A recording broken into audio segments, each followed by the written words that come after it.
the best will continue to be our community's response. The way we are showing up for each other, that is in the absolute worst of times. We're showing up for each other in the absolute worst of times. I'll turn it back to the mayor. Thank you.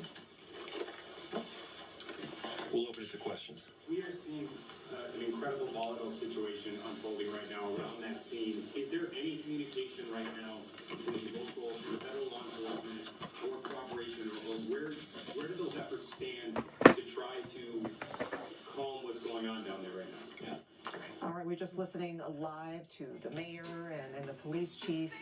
And who was that at the end there?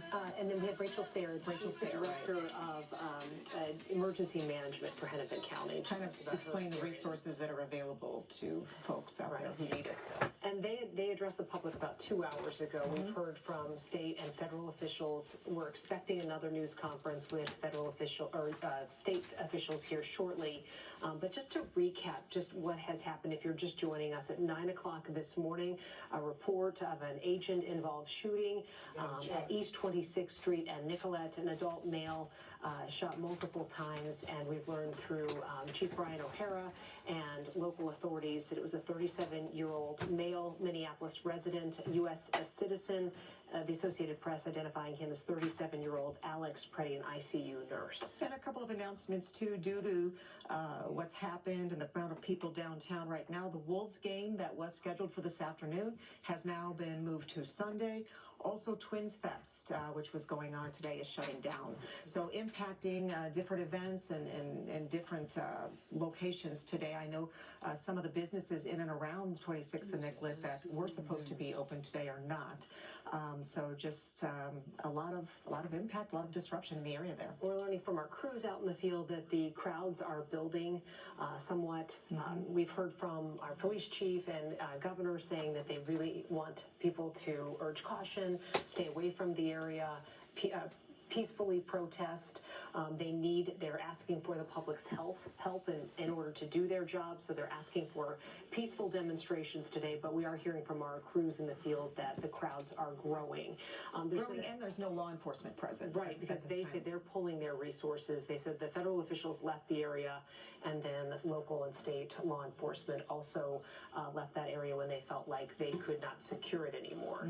So that is the situation in South Minneapolis right now. There's a number of video clips that are being shared online, as you can imagine, in a situation like this about what happened. And I want to stress that this is still very much under investigation, and that it is very difficult to tell in a lot of the clips what is happening.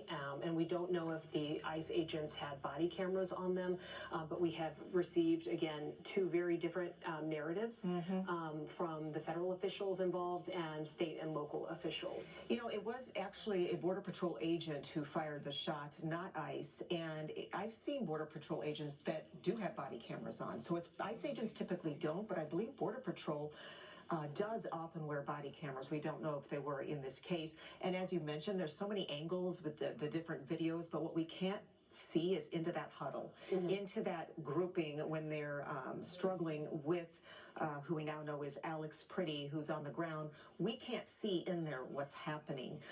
And like you said, two very different narratives. DHS, of course, saying that the man was armed and they recovered this 9mm handgun with 2 magazines.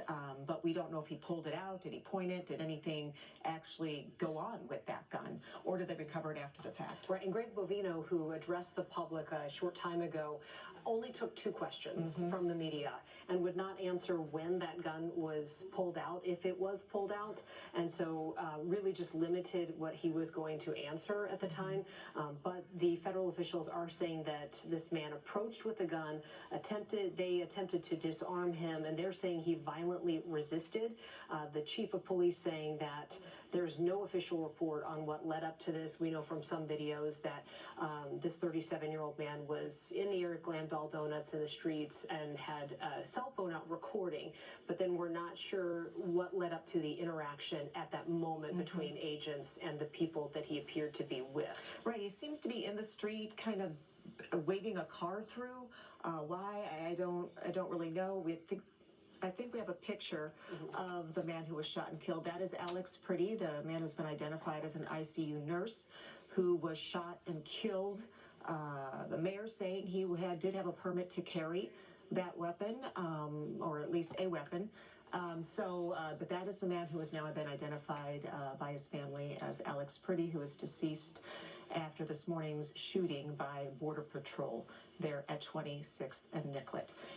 And we do have available on Zoom right now Rob Dorr, the president of the Minnesota Gun Owners Law Center, to talk about use of force issues and his assessment of some of these cases that we have been following. Rob, thank